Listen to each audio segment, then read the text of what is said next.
museums, and I used to work in the Galleries of Justice, now known as the National Justice Museum, and I learned about, in detail, about the Luddite Rebellion.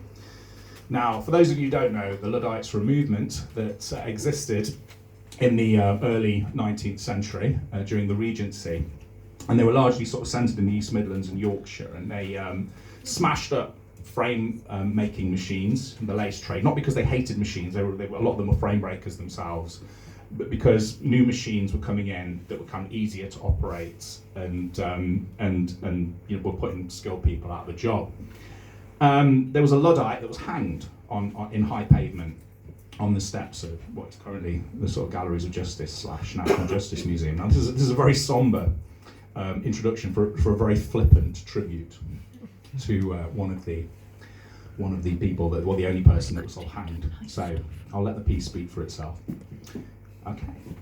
In the entire history of the Luddite Rebellion, only one Luddite was ever executed by the Nottingham authorities. His death, like any death on a Regency crossbeam, however deserving the death might be, is a tragedy, be it with a small or a large T, a tragedy. Yet I can't completely take the death of Nottinghamshire's solitary Luddite martyr seriously. Why? Because his name was Daniel Diggle. Now that's not your fault, Daniel Diggle. The blame rests squarely on my broad and immature shoulders, and the fact that Daniel Diggle sounds too much to me like Dirk Diggler, the name of the fictional porn star played by rapper-turned-actor Mark Wahlberg in the 1997 movie Boogie Nights, based loosely on the life of real-life porn star John Holmes, certainly not to be confused with the BBC Radio Nottingham presenter of the same name. It's not your fault, Daniel Diggle. How could it be? How could a state-slaughtered revolutionary have possibly predicted that alliterative names of a certain vintage might be considered saucily amusing 2 centuries later? Or that a San Fernando filmmaker would name his lead character Dirk Diggler in an enormously successful 1997 movie about the porn industry named Boogie Nights. It's not you, Daniel Diggle, it's me, it really is. I've got form, I've done this before. I'm a victim of the self-same intrusive principle that for years caused me to be unable to say the name of a Hungarian friend of mine called Zoltán without immediately and visibly adding Hound of Dracula to the back end of his actual moniker. It's not you, Daniel Diggle, it's me. It's the self-same cognitive dissonance that can't but not disassociate your name from the name of a fictional character named Dirk Diggler in a made-up movie called Boogie Nights that means I can't watch Flash Gordon without immediately thinking of Flesh Gordon, King Kong without thinking King Dong, Felix the Cat without Fritz the Cat, and Tracy Lord, the character played by the virginal Grace Kelly in that bank holiday-friendly movie musical classic High Society, without considering the career of Tracy Lords, perhaps the most famous female porn star of the 1980s. Or of all time. Or listening to John Holmes, certainly not to be confused with the real-life adult entertainer with the enormous willy on a weekday afternoon on BBC Radio Nottingham. It's not you, Daniel Diggle, it's me, obviously.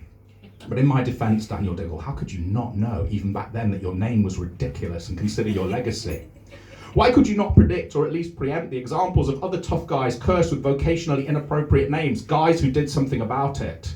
Didn't Marion Michael Morrison have the good sense to change his name to John Wayne and throw a Duke into the mix between the John and the Wayne just to press the point and eradicate potential ridiculousness? Would the very first West Coast gangster rapper and self-proclaimed cop killer Ice-T have been quite so OG had he not broken faith with the name on his birth certificate, Tracy Lauren Marrow? I don't think so. But maybe I've missed the point, Daniel Diggle. Perhaps Johnny Cash had a better handle on what made you tick, Daniel Diggle, when he sang the song A Boy Named Sue to the alpha inmates of the Folsom and San Quentin penitentiaries back in the 1960s. Maybe he was thinking of you. These are strange and perplexing questions, Daniel Diggle, the answers to which I do not know. But in all this confusion, there is one more stroke of irony.